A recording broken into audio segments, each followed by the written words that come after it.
In talking to Larry Lowe about Lawrence Kane, I'm seeing a lot of signature elements where he could potentially be Zodiac. I mean, I'm starting to like him more than our other prime suspect, Ross Sullivan. With Lawrence Kane's movements lining up with the Zodiac killings and the disappearance of Donna Lass, Sal and Ken look for additional links between her disappearance and Kane, or the Zodiac. They reach out to the Tahoe Police Department and get high-level access to Bob Costley, an investigator for the local DA's office, and Jake Herminghaus, lead detective on the Donna Lass cold case. The Donna Lass case, is she still considered a missing person, or have we she's her? still a missing person. Okay. And so this postcard that was sent back in 1970, this location you guys are familiar with or were at the time? This here? Yeah, it was identified by the detectives in the original part of the case. It's a rendering from an ad, and the ad is a place in Incline Village, so it's on the other side of the lake on the Nevada side. Oh, okay. What kind of follow-up did that cause the investigators at the time to do? There have been several times where they've done area checks based upon codes that were deciphered by people that would send us code, or what they think is the Zodiac code. And the codes would lead to an area that they believed that her remains or something of interest would have been in her case. But ultimately, so far, we've never been able to locate Mrs. Lass. All about rabbit holes. Lots of rabbit holes you go down. That's thousands of them on these cases. But exactly you got to reach down there and hopefully you get a rabbit. Well, we actually have, as a part of our team, 5 of the world's best code breakers. So if you got any literature that you would like us to look at with codes, we would gladly take it and take it back to them and see what they could come up with. Yeah, there is one thing. Okay.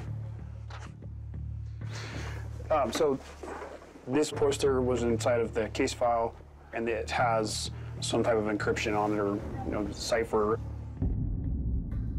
The origin of this reward poster is unknown.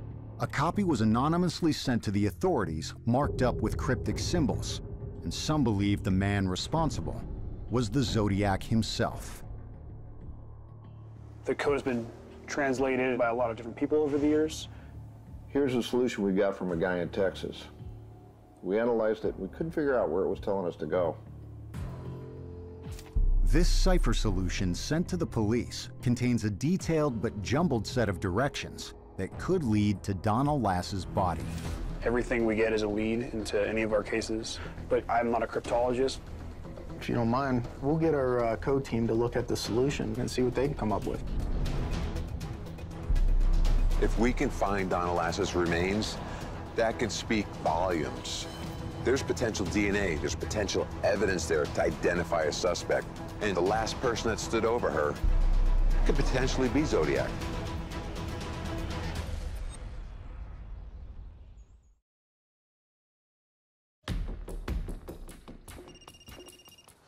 Hey, is this Kevin? Kevin, Sal, this is in reference to Donna Lass. There's a code and a potential solution to this code, and we're hoping you can take a look at it.